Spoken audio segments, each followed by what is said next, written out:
abrir a sua Bíblia lá no Evangelho, nós vamos fazer algumas leituras. Eu vou pedir ajuda inclusive do Jean. Eu vou ler 3 textos. Eu vou começar com Lucas capítulo 22. Eu vou ler do 54 ao 62. Então vamos lá, Lucas 22, do 54 ao 62. A palavra do Senhor diz assim: Então, prendendo-o, levaram-no para a casa do sumo sacerdote. Pedro o seguia de longe. Versículo 55. Quando, porém, acenderam uma fogueira no meio do pátio e sentaram ao redor dele, Pedro sentou-se com ele. Verso 56. Uma criada o viu sentado ali à luz do fogo. Ela olhou fixamente para ele e disse: Este homem estava com ele. Versículo 57. Contudo ele negou: Mulher, não o conheço. Versículo 58. Pouco depois um homem o viu e disse: Você também é um deles. Homem, não sou, respondeu Pedro. Versículo 59. Cerca de uma hora depois outro afirmou: Certamente este homem estava com ele, pois é galileu. Versículo 60. Pedro respondeu: Homem, não sei do que você está falando. Imediatamente enquanto ele falava, o galo cantou. Versículo 61. O Senhor voltou-se e olhou diretamente para Pedro. Então Pedro lembrou-se da palavra que o Senhor lhe havia dito: Antes que o galo cante hoje, você me negará 3 vezes. Versículo 62. Saindo dali, chorou amargamente. Repita comigo: saindo dali, Pedro chorou amargamente. Agora eu quero ler João capítulo 21, do 15 ao 19. Evangelho segundo João, capítulo 21, versículo 15. Depois de comerem, Jesus perguntou a Simão Pedro: Simão, filho de João, você me ama mais do que estes? Ele disse: Sim, Senhor, tu sabes que te amo. Jesus disse: Cuide dos meus cordeiros. Versículo 16, novamente Jesus disse: Simão, filho de João, você me ama? Ele respondeu: Sim, Senhor, tu sabes que te amo. Jesus disse: Pastorei as minhas ovelhas. Versículo 17, pela 3ª vez, ele lhe disse: Simão, filho de João, você me ama? Pedro ficou triste porque Jesus lhe perguntou pela 3ª vez: Você me ama? E ele lhe disse: Senhor, tu sabes todas as coisas e sabe que te amo. Jesus lhe disse: Cuide das minhas ovelhas. Versículo 18. Em verdade lhe digo que, quando você era mais jovem, se vestia e ia para onde queria, mas quando for velho, estenderá as mãos e outra pessoa o vestirá e o levará para onde você deseja ir. Para terminar, versículo 19, Jesus disse isso para indicar um tipo de morte com a qual Pedro glorificaria a Deus. Então lhe disse: Siga-me. E para terminar, eu quero ler Atos dos Apóstolos, capítulo de número 2. Rapidamente, eu vou dar uma resumida aqui. Atos capítulo 2.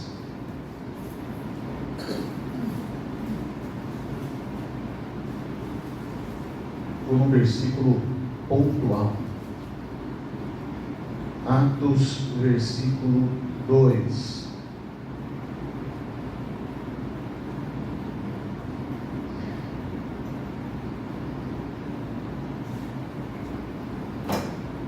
Atos 2. Vamos lá. Versículo 40. Nós vamos ler até 40 e 41.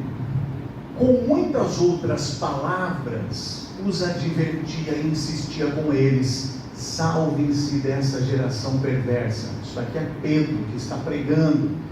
E o versículo 41 diz: os que aceitaram a mensagem foram batizados, e naquele dia houve um acréscimo ao número de seguidores de aproximadamente 3.000 pessoas. Repitam comigo: Pedro chorou amargamente. Mas Pedro, depois de pregar, o Senhor acrescentou 3.000 pessoas ao número de discípulos de Cristo. Pai, fala conosco nesta manhã em nome de Jesus. Amém. Para quem gosta de tomar nota, para quem gosta de fazer as suas anotações, o tema de hoje é de frágil a firme. Então nós vamos entender um pouco dessa transformação que o apóstolo Pedro ele teve no momento em que se encontrou com Jesus, passou a caminhar com Jesus, mas mesmo em meio à caminhada a gente vê um modelo a ser formado. E às vezes nós, cristãos, achamos, principalmente os evangélicos, achamos que pelo fato de sermos evangélicos, que nós temos que ser perfeitos. Por isso que tem muita gente que não se batiza. Eu não estou preparado porque eu ainda faço isso, porque eu ainda faço aquilo. Então deixa eu lhe falar algo. Até o dia em que Jesus lhe chamar, você continuará errando, você continuará transgredindo moralmente. Porque isso não é algo característico ou peculiar da sua índole, mas isso faz parte da natureza humana, isso está dentro de nós. Então nós vamos nos identificar aqui com essa transformação que o Senhor Jesus faz na vida de Pedro. Então entenda algo, Deus não descarta pessoas frágeis. Se você observar na Bíblia, principalmente quando Deus ainda está estabelecendo ou restabelecendo alianças na terra, você vai ver que Ele chama personagens, e esses personagens sempre são os menores, são os que têm dificuldade na fala, são os menos favorecidos, são os mais vulneráveis. Então entenda uma coisa, Deus não descarta pessoas frágeis, Ele as transforma em instrumentos poderosos, mas quando há arrependimento genuíno e perseverança no caminho com Cristo. Então, Pedro, observe que ele não era perfeito, mas Pedro ele era intenso. Então se a gente trazer algumas características da vida de Pedro, Pedro ele era uma pessoa que falava antes de pensar. Pedro era o rei dos foras. Pedro inclusive ele é repreendido por Jesus em algumas situações. Então observe que Pedro ele sempre coloca o carro na frente dos bois. Pedro ele sempre fala, mas de forma espontânea, ele não pensa, ele não é aquele cara, sabe aquela pessoa que você conhece, eu falei, viu, era de boca fechada, é uma pessoa maravilhosa. Você conhece alguma pessoa dessa? Eu conheço um monte de gente que com a boca fechada é um exemplo de pessoa, mas quando abre a boca, meu, é vergonha alheia, a gente se sente envergonhado por isso. Então Pedro ele falava antes de pensar. Outra coisa, Pedro ele prometia mais do que podia cumprir. Não, conte comigo, Senhor, nós vamos juntos, nós vamos fazer isso, nós vamos fazer aquilo. E Pedro ele tinha uma característica, ele amava profundamente, mas ele sempre vacilava. Então, observe que Pedro ele não caiu por falta de amor, mas Pedro caiu por confiar demais em si mesmo. E quando a gente leu lá em Lucas 22, no versículo 33, quando ele diz, estou pronto para ir contigo até a prisão e a morte. Observe que no versículo 34, olha o que Jesus fala. Jesus respondeu, e lhe digo, Pedro, que ainda hoje antes que o galo cante 3 vezes, você me ligará, que me conhece. Então, aqui está o primeiro ponto, a autoconfiança de Pedro. E nós às vezes também temos uma alta confiança espiritual, o que é um perigo silencioso. Então eu queria destacar aqui em primeiro lugar os pontos frágeis de Pedro. E à medida que nós formos falando sobre esses pontos frágeis da vida de Pedro, nós vamos nos identificando. Então em primeiro lugar, Pedro ele tinha uma impulsividade sem maturidade espiritual. João 18:10 fala sobre o episódio em que ele corta a orelha do servo do sumo sacerdote, que era um homem chamado Malco. Então, o que Pedro faz? Ele age sem a direção de Deus, e ele confunde zelo com descontrole. E observe que quantas vezes nós reagimos em nome de Deus sem ouvir a Deus?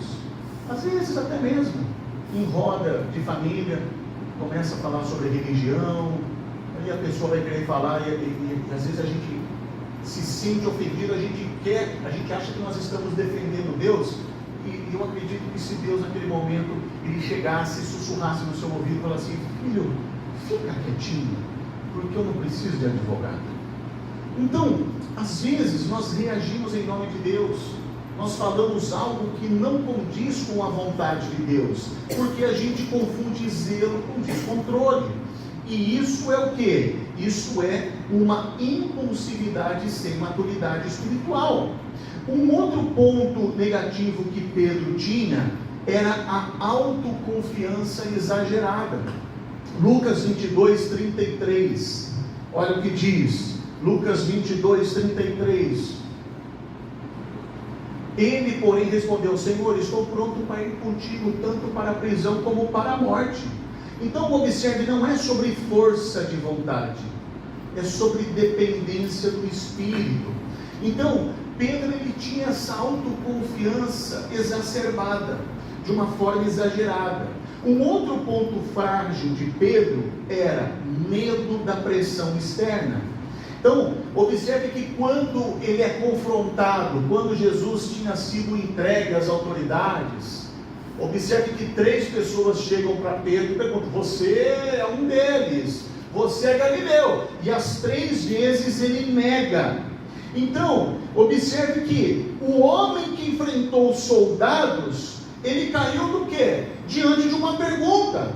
Então, quando o galo canta, o versículo 61 diz que Jesus olha para Pedro, e esse não é um olhar de condenação, mas é um olhar de consciência. E qual que foi o resultado disso que você repetiu? O que aconteceu quando Jesus olhou para Pedro? Pedro chorou amargamente. E o que isso significa? É um arrependimento genuíno. Então entenda algo: o problema não é você vacilar, o problema não é você cair, o problema não é você tropeçar, o problema é não reagir à queda. Essa é a diferença. Nós encerramos na última quinta o nosso curso de iniciação à teologia, e a gente falava muito sobre isso, sobre salvação. A gente chega em alguns pontos, algumas dúvidas surgem, e eu fiz uma pergunta aqui: quem aqui tem certeza, não tem certeza da salvação? E só uma pessoa levantou a mão. Gente, se você não tem certeza da sua salvação, desculpe falar, mas então é sua vida para cá. Se você não acredita na mensagem da cruz, que Jesus morreu, ressuscitou ao 3º dia, que a dívida que era imposta contra a humanidade foi cancelada, e à medida que essa mensagem impacta a minha vida de tal forma que eu não consiga mais viver como eu vivia antes, e quando mesmo tendo essa consciência eu vacilo, a minha consciência me condena, eu tenho certeza que eu sou salvo. O problema é quando você continua errando. Pessoas que frequentam a igreja continuam errando. Um exemplo disso: pessoas que ocupam cargos dentro da igreja, e daqui a pouco você vê que pessoas estão ali no erro, mas conscientes do erro, e parece que a consciência não acusa. Pessoas que não foram alcançadas pela graça, pessoas que ainda não foram salvas, porque a pessoa que ela foi alcançada pela graça, ela tem essa consciência. Então, Pedro, ele chora amargamente. Isso mostra o que é um arrependimento genuíno. Agora, há uma transição na vida de Pedro. Pedro, ele era galileu. Pedro, ele era um pescador. Então, se nós compararmos a região ali de Cafarnaum, aquela região onde Pedro estava estabelecido, trabalhava com a pesca, se nós compararmos aqui com a nossa realidade, os galileus, eles eram considerados caipiras, era um povo bruto, sabe? Aquele povo bem simples. Então, há uma transição. Então você vê que Pedro, ele tem essa característica da intempestividade, de ser uma pessoa autêntica, de personalidade forte, mas um coração puro. Quantas pessoas que você não conhece que é bruta, às vezes fala, que você fala: nossa, mal educado, mas não é mal educado, mas tem um coração bom. Olha o Jean, por exemplo. Você olha para o Jean, parece um bruto, né? Teimoso. Mas pensa num coração bom. Estou falando mentira, Olivia? Fala para a esposa. Estou falando aqui para a Ana Júlia, para a família. Kátia, estou mentindo? Pensa num coração bom nesse menino aí. Só não carrega no colo porque não vem. Então, Jean, você sabe que eu cito você porque eu hashtag eu te amo, né? Então, enfim. Mas Pedro era assim, Pedro era bruto. Pedro, mas tinha um coração que não era dele. E como que começa a restauração na vida de Pedro? É interessante que no capítulo 21 de João, que nós lemos, quando Jesus pergunta 3 vezes: tu me amas? No grego, quando eu falo, e o texto foi escrito no grego, então, por exemplo, vou citar 3 exemplos aqui. Eu vou citar a minha esposa, eu vou citar, a minha filha não está aqui, mas eu vou citar a minha filha e vou citar o Gabriel, tá? Então vamos lá, ou melhor, o baiano. Vou citar o baiano, porque o baiano é bonito, arreglado, né? Então, imagine só, ó, eu falo do fundo do meu coração, isso é verdade, um exemplo. Eu amo a minha esposa, eu amo a minha filha, e eu amo o Carlos Antônio também. É verdade isso, Carlos Antônio, eu te amo.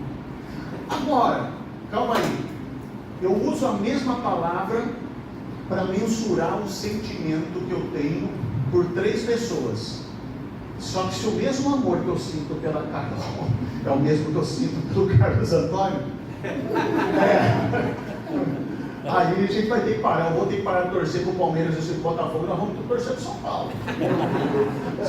Os aqui ficam bravos, estão lá no fundo, lá o João e o Gabriel já olharam feio para mim aqui. Mas enfim, amor, mas há diferença na forma como eu amo. No grego, por exemplo, o amor que eu sinto pela minha filha, o grego utilizaria uma palavra chamada storge, que é um amor de pai para filho, de mãe para filho. Então, o storge. O amor que eu sinto pelo Carlos Antônio, o grego usaria a palavra filéu, que vem de filia.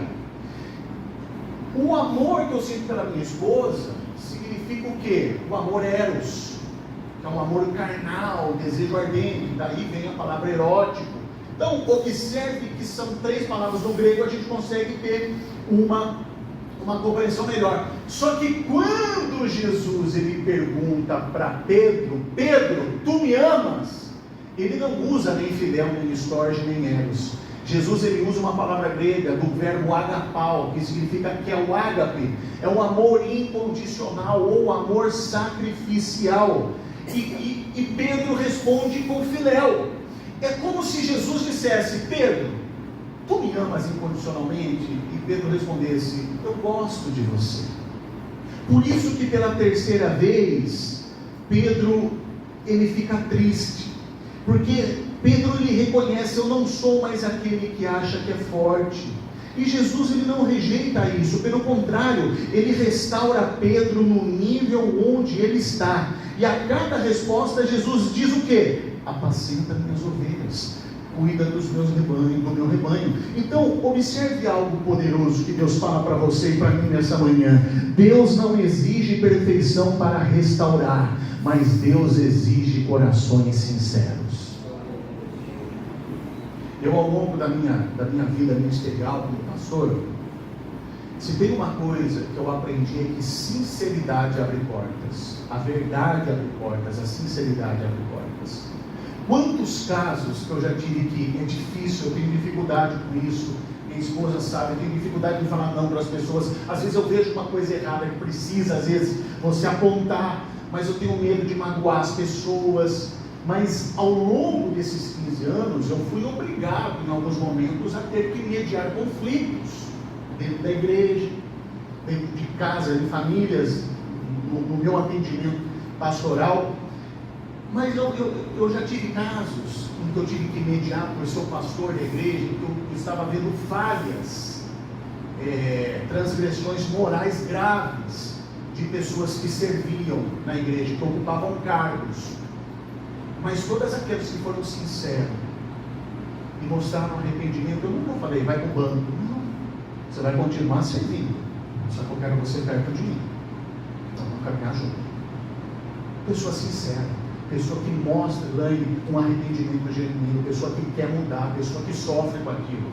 Mas também já tive outras que na hora que eu falei, a pessoa conta história, ele conta mentira para mim de novo. Aí você vê, a pessoa acha que isso é nada, que isso é ponto. Eu lembro até hoje, eu tive que colocar, pensa num rapaz que deu problema na igreja.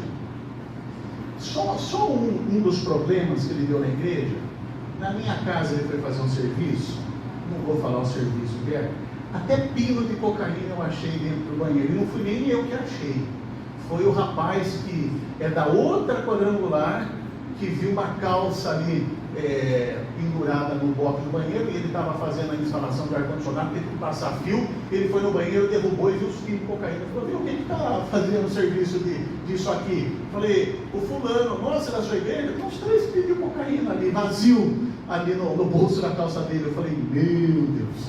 Esse era um. O outro, ele pegou uma ferramenta ali no nome do casão, o casão que vem aqui na igreja, e ele contou uma história de que o instrumento, eu não vou falar qual é, senão você vai saber a profissão, vai fazer associação, enfim, mas o instrumento que ele usou no nome do casão, ele veio com uma história para mim. Ele falou assim: nossa, pastor, você não sabe, fui fazer um serviço lá numa quebrada, deixei a ferramenta no carro, os noia roubaram tudo. Aí, eu, como fiz mais de 10 anos na rádio, plantão policial, na época o delegado, o doutor Gilles, liga para mim e falou: ô Doné, fala, doutor Gilles, viu, tem um rapaz aqui que é da sua igreja, citou seu nome aqui, está contando uma história aqui, mas não é ele, viu? Eu falei: meu Deus. Chamei ele para conversar, falei assim: filho, você seja sincero comigo. Não, mas de misericórdia. E negava. Então vamos fazer o seguinte: você vai ficar roubando. Aí eu coloquei no nome: você vai ficar roubando. Eu vou te observar. A partir do momento em que você começar a mostrar que está mudado, você volta para cá.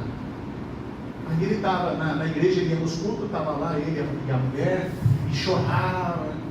Mas daqui a pouco no Facebook ele tocando em outras igrejas. Eu falei: você está tirando de maneira. Tanto é que depois que ele viu que a outra igreja deu lugar para ele: ô pastor, eu preciso conversar.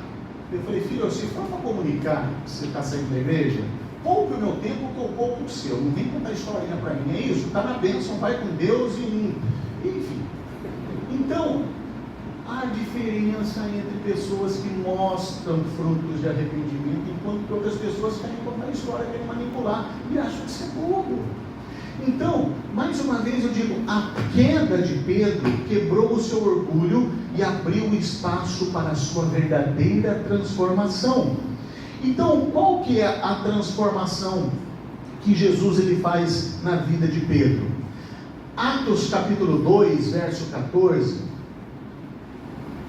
Atos dos Apóstolos capítulo 2, verso 14. Diz assim: então Pedro levantou-se com os 11 e em alta voz dirigiu-se à multidão: homens da Judéia e todos os que vivem em Jerusalém, deixem-me explicar isso, ouçam com atenção. E Pedro começa a pregar. Então agora observe que Pedro não está mais escondido, Pedro não está mais com medo, e Pedro não está mais negando ao Cristo que morreu na cruz. Ele se levanta e prega com ousadia, e como nós lemos no versículo 41, quase 3.000 pessoas convertidas naquele cultão que Pedro realizou. Autoridade, o homem que negou diante de poucos, agora testemunha diante de multidões. Ei, aonde abundou o pecado, superabundou a graça de Deus. Talvez aquela área que você tenha mais dificuldade, aquela área que você desliza, é nessa área que Deus vai te usar para você ser um instrumento para alcançar outras pessoas em nome de Jesus. Então o que mudou na vida de Pedro com isso? Não foi personalidade, foi presença. Pedro foi cheio do Espírito Santo, isso está relatado em Atos 2, verso 4. No dia de Pentecostes, quando a profecia do profeta Joel se cumpre, todos ficaram cheios do Espírito Santo e começaram a falar em outras línguas. E outras línguas não é literalmente língua. Então imagina um Galileu falando ali perfeitamente, ou esse caipira falando outro idioma, conforme o Espírito permitia que se expressassem. Então observe que como que eu pego essa vida de Pedro, como que eu olho pela transformação que Deus faz com ele, e como Deus o colocou, e como que eu faço, porque a gente sempre usa o exemplo de Paulo que abriu mão da sua vida, da autoridade que ele tinha como soldado romano. Mas como que Pedro, e eu me identifico muito com Pedro. Em primeiro lugar, repita comigo: Deus usa pessoas imperfeitas. Eu tenho pessoas imperfeitas aqui? Amém? Eu também incluo. Então, se Pedro foi restaurado, há esperança para qualquer um. Há esperança para você, há esperança na sua casa, há esperança para aquele ente querido, há esperança para alguém que você vive, que você conhece, que precisa de uma transformação.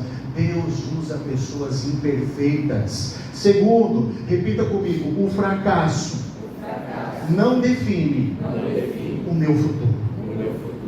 Não define o meu futuro. Gente, ontem eu estava assistindo pelo YouTube uma entrevista já de algum tempo atrás do Terry Crew. Alguém conhece o Terry, que é o que protagonizou o Július da série Everybody Hate Chris? Todo mundo odeia o Chris. Também o Latrell no National Airlines.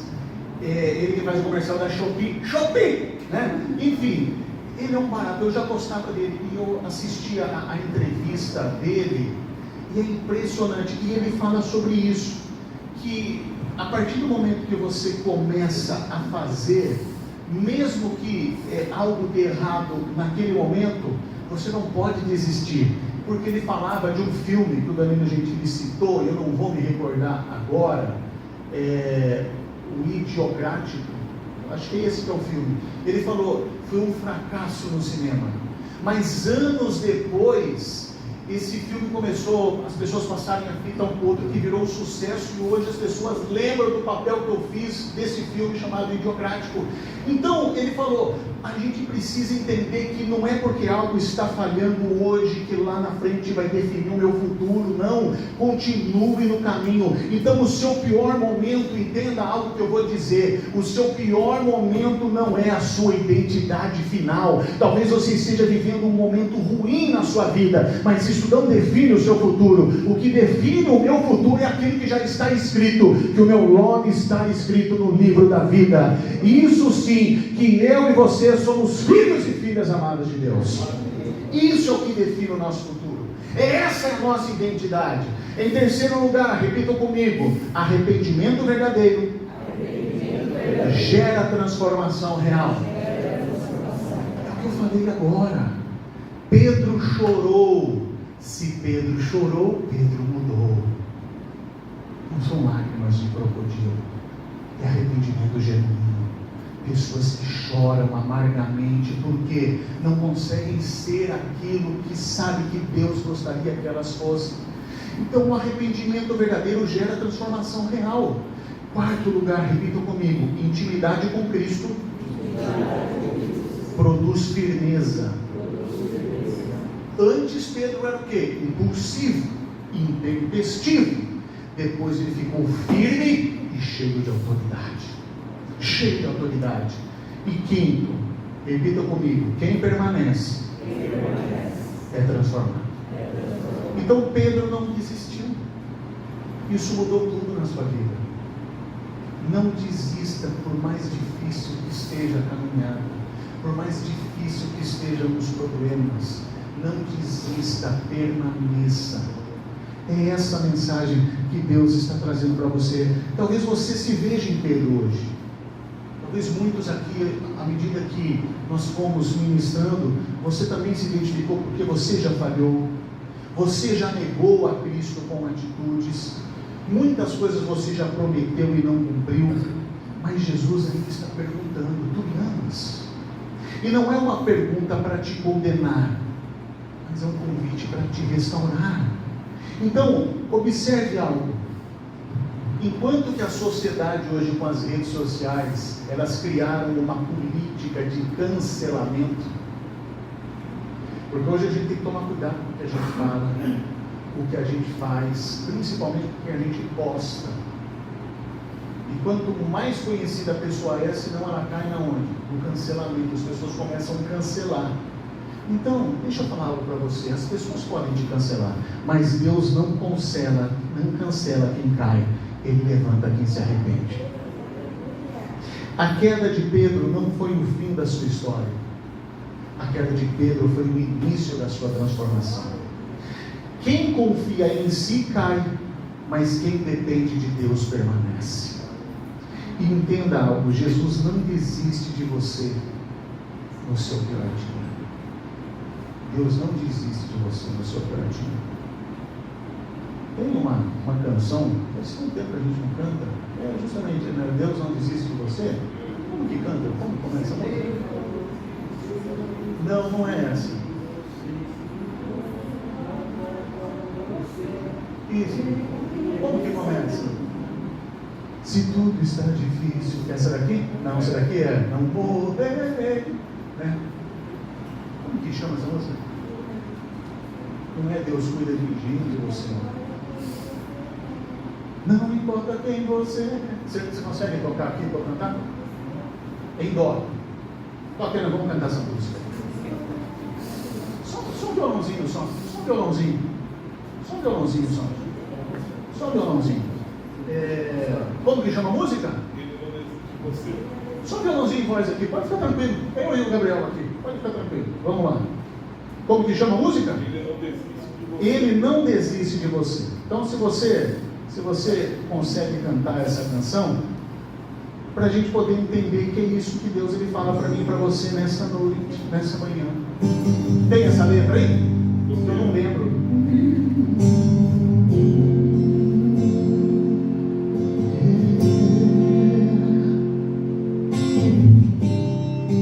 Não importa quem você é, não importa o que você fez, Jesus conhece o seu interior também. Quantas vezes você caiu tentando acertar, mas a tristeza e o desespero te fizeram chorar. Não importa pra onde você foi, se na escuridão da noite Ele apaga o teu passado e não desiste. Então quero ouvir só vocês, só a igreja. Ele não desiste de você. Ele se importa. Com você. Ele compreende. Nunca vi um amor. Mais uma vez vocês, isso. Ele não desiste de você. O quê? Ele se importa com você. Ele compreende o seu caminhar. Vamos cantar mais uma vez. Não importa. Não importa o que você é. Não importa o que você fez. Jesus conhece o seu interior também. Quantas vezes você caiu tentando acertar, mas a tristeza e o desespero te fizeram chorar. Não importa pra onde você foi, se na escuridão da noite Ele apaga o seu passado e não desiste de você. Ele não desiste de você. Ele se importa com você. Ele compreende o seu caminhar. Nunca vi um amor tão grande assim. Ele não desiste de você. Ele se importa com você. Ele compreende o seu caminhar. Então diga, ele não desiste. Ele não desiste. Ele se importa com você. Ele compreende o seu caminhar. Nunca vi um amor tão grande assim. Ele não desiste. Ele se importa com você. Ele compreende. Ele compreende o seu caminhar. Nunca vi um amor tão grande assim. Eu quero orar por você nesta manhã. Se você se identificou com essa mensagem, se você já se sentiu frágil, se você já se sentiu uma pessoa que não é digna de estar na presença do Senhor, independente se as pessoas vão ver, é um ato de ousadia nessa manhã. Convido você a ficar em pé no seu lugar. Convido você a se se colocar em pé no seu lugar. Você que reconhece, você que necessita dessa transformação, você que necessita deste toque genuíno que somente o Espírito Santo de Deus pode fazer. O Espírito Santo de Deus vai tocando os nossos corações nesta manhã. O Espírito Santo de Deus diz que Ele não desiste de você, Ele se importa com você, e a sua queda, a sua falha, a sua fragilidade não te define, não é o fim da sua vida, porque Deus tem grandes coisas, Ele tem coisas maravilhosas para você. Pai, eis aqui homens e mulheres que se colocam de pé diante da Tua presença, e diante de tudo isso, meu Pai, que nós falamos, diante daquilo que aconteceu na vida de Pedro, diante da sua transformação, diante da sua fragilidade, que o Senhor possa pegar nesse ponto e fazer com que haja, meu Deus, verdadeiramente essa transformação e arrependimentos genuínos, Pai, para que nós possamos ser cada vez mais instrumentos usados e capacitados por Ti. Ai, meu Pai, Ele vai tocando agora no seu coração, Ele vai tocando na sua consciência, e que você possa sentir esse amor, um amor incondicional. Mesmo que Ele pergunta, tu me amas? Mesmo que a gente tenha a mesma resposta de Pedro, que a gente não consiga amar na mesma intensidade, Ele te ama. Não importa quem você é, não importa o que você fez, Jesus, Ele te conhece, e todas as vezes Ele vai te dar uma oportunidade. Não cante comigo, não importa. Não importa quem você é, não importa o que você fez, Jesus conhece o seu interior também. Quantas vezes você caiu tentando acertar, mas a tristeza e o desespero te fizeram chorar. Não importa pra onde você foi, se na escuridão da noite Ele apaga o teu passado e não desiste de você. Ele não desiste de você. Por quê? Ele se importa com você. Ele compreende o seu caminhar.